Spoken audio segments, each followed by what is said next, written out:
Do you find yourself making a lot of mistakes in fantasy football every single year? I mean, when the season is over, do you sit there and look at your team and just say to yourself, I'm not a smart man. but that's okay, because in today's episode, we're talking about the top 10 mistakes that you don't want to make here in 2022. Yeah. Analytics off the chain, other channels not the same. Jake and Kyle, you know the name. Headliner Nation, we running the game.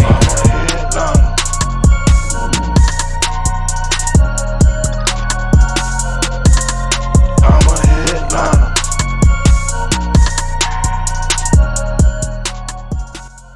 What is going on, Headline Nation? Jake, Fantasy Headliners. Hopefully everybody's doing well out there. Today, as you can see, I'm back at home in North Carolina, and I'm ready to go. I'm ready to lock it in here for 2022 fantasy football, and this episode, this one right here, is going to be a straight banger.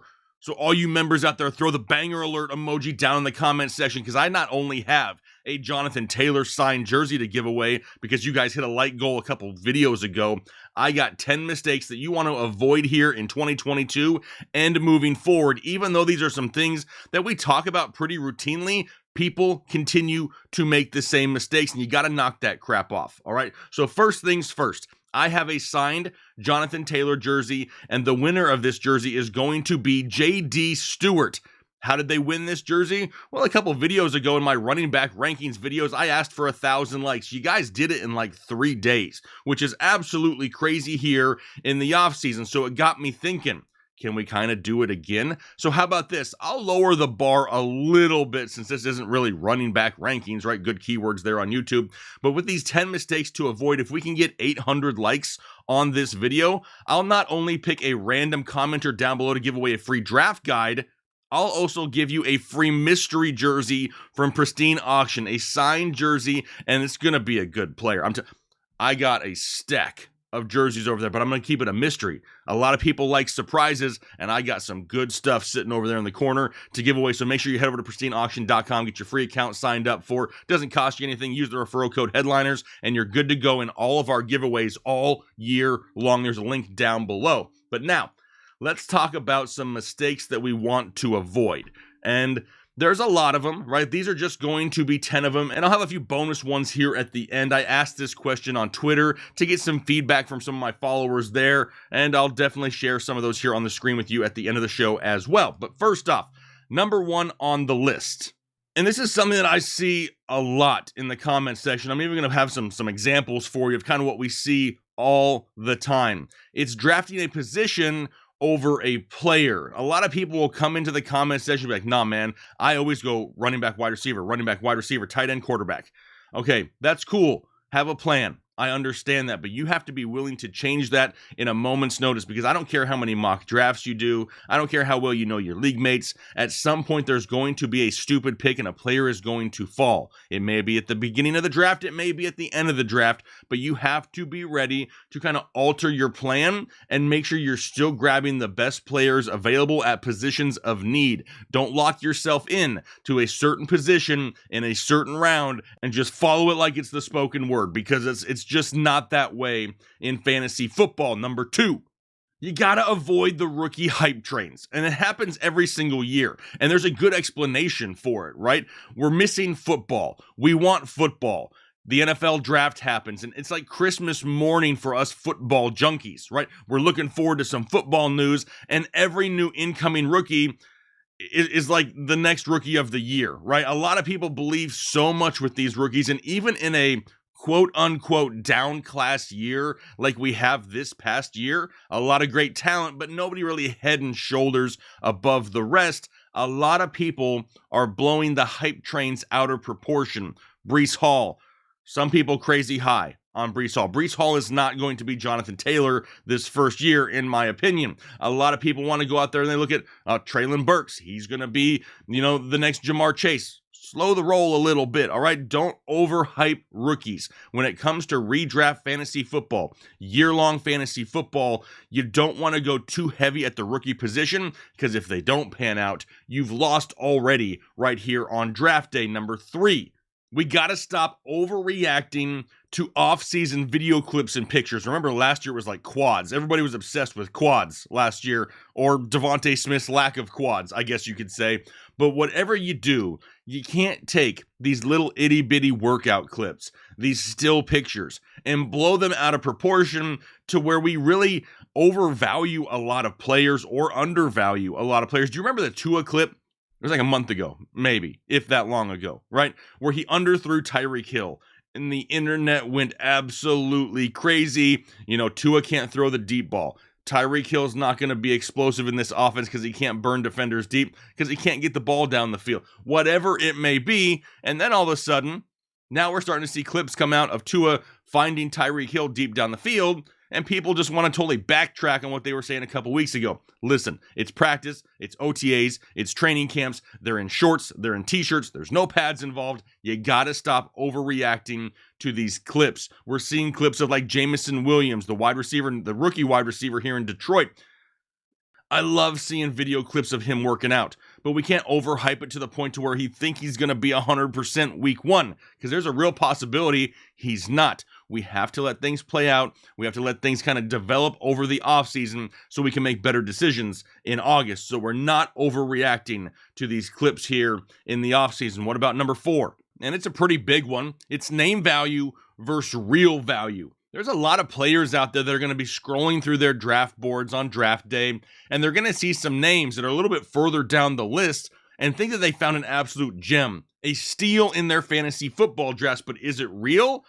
You got to be careful, because there's a lot of guys with some real name value out there, but they may not have the real value that you're looking for. Guys like Ezekiel Elliott, no longer a top 10 pick. Michael Thomas hasn't produced for anybody in multiple years now. Odell Beckham, still not on a team, coming off of a torn ACL. Julio Jones, at the time of this recording, not on a team either.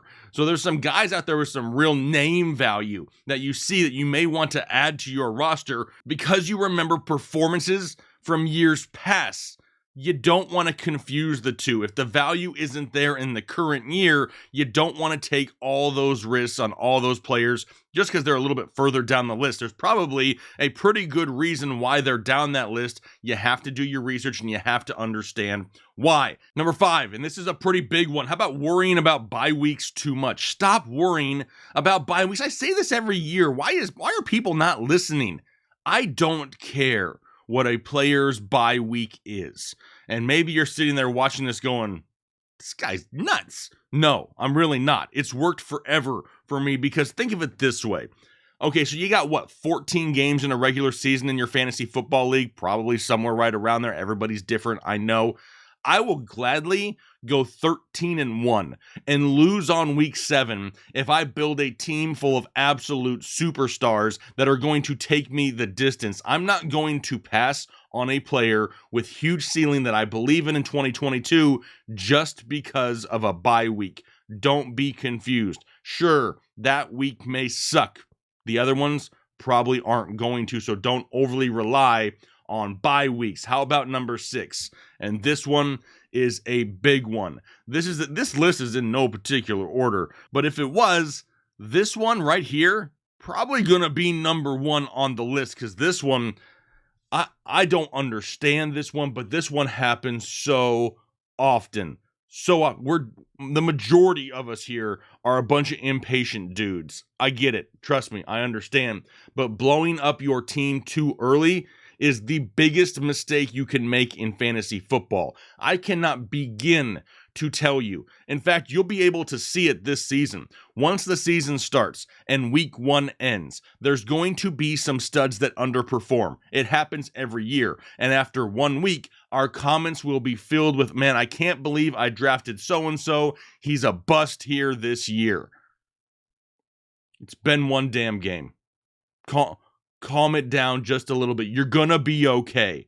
I'm pretty sure you're okay. After 1 week, it's not time to stress. After 4, 5, 6 weeks, okay, now it's time to panic here just a little bit, but not not so early, but so many people will wait a week or two. Last year, James Conner, a lot of people dropped him after week 1, week 2. Dude went on and had a great second half of the season, majority of the season. There's guys that happens to every single year. In fact, I know we're going to have a comment come up later at the end of the show from Twitter where somebody gave up on Cam Newton back in 2011 where he finished quarterback 3.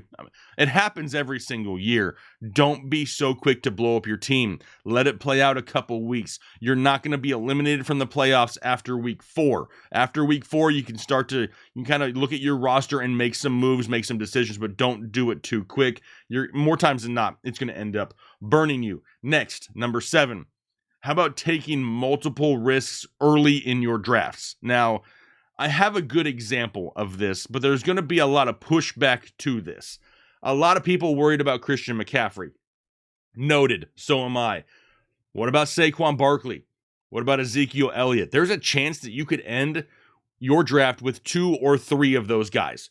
Now, in years past, if I told you could end up with Christian McCaffrey, Ezekiel Elliott, and Saquon Barkley, you'd be like, oh my God, I got this league. Now, all of a sudden, I don't know if you have it. That's a lot of risk, right? So you have to accept that risk knowing that if you take too many risky picks early in your draft, you could be sacrificing a huge chunk of your season, if not the entire season, if all of those guys, or at least 2 of those guys, don't pan out. When I, handle the early stages of the draft, I want a little bit of risk, maybe some little bit of risky upside, but I still want a firm foundation to build my entire roster on, so I can take a little bit more of that risk later when it's not so detrimental to my team because I didn't waste a whole lot of draft capital on it. So make sure you're not taking too many risks early on in the draft. How about number 8?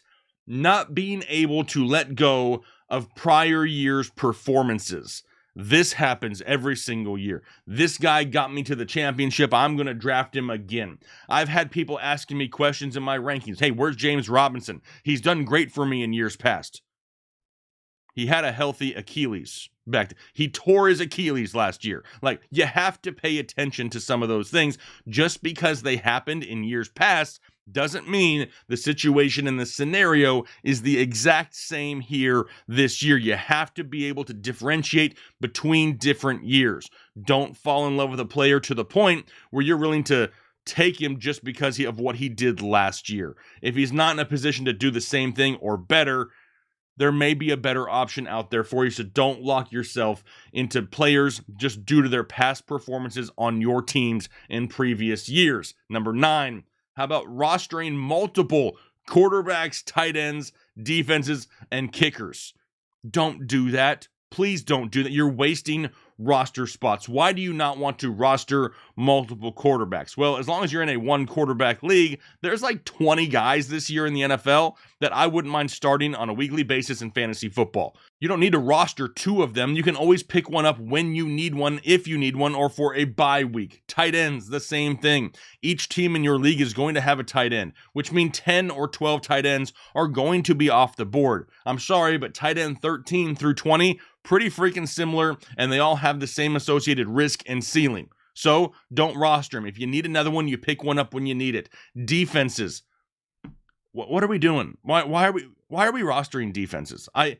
Multiple defenses, that is. I just don't understand it. You know when the bye week is coming. It's not like you're going to lose them at any certain point. You know you're always going to have one. Sure, you may lose key players, but you don't want to roster 2 defenses. We need to make sure that we're utilizing our bench spots with more appropriate positions, mostly running backs and wide receivers and kickers. If I have to tell you why you shouldn't be rostering 2 kickers, I don't know if fantasy football is going to be your thing, because you don't need 2 kickers. A lot of people say, hey, how do you pick your kickers, Jake? Honestly, the only science that I put into it, I'm looking for the highest scoring offense kicking indoors so I don't have to worry about weather.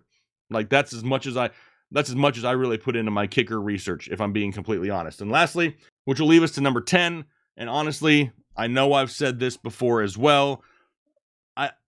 How do I say this the right way? I'm just going to be blunt. Stop listening to people who call themselves experts. You've never heard us call ourselves that on this show in 6 years, right? I've played fantasy football for over 20 years. I'm not an expert. Nobody is an expert. If anybody is using the expert tag, they've given it to themselves. There's not like some schooling where you go get a doctorate in fantasy football. There are no experts in this game. We're analysts of players that go out there and try to predict what's going to happen, but nobody sees the future. How do you find a good source of content?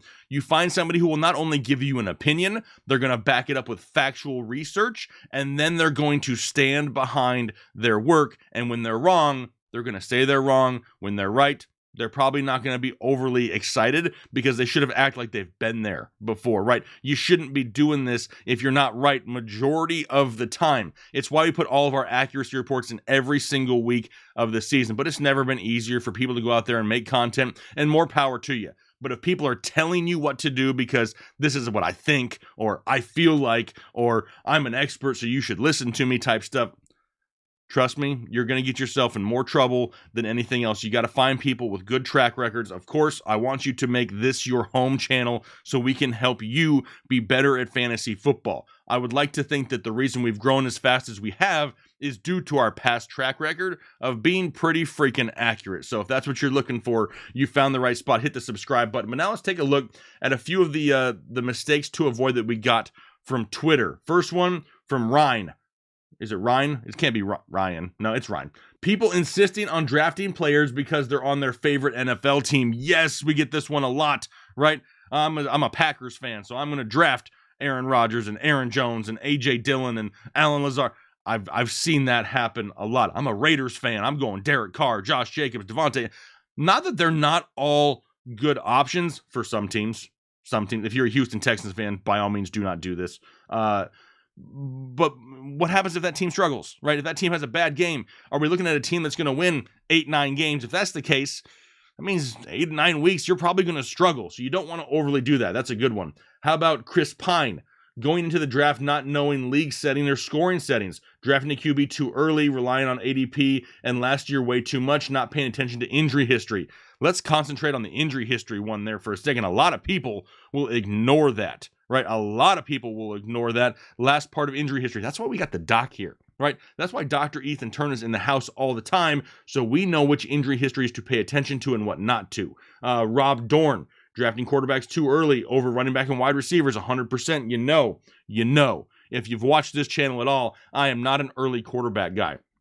I'm just not. But there are people out there that continue to draft Patrick Mahomes or all these guys early. Lamar Jackson in years past, Josh Allen in years past, not taking anything away from those guys. They are all great quarterbacks. But you can find great quarterbacks in round 6, 7, 8, 9. You don't need to take them in round 2. The point differential is minimal in majority of the cases. So you don't want to do that.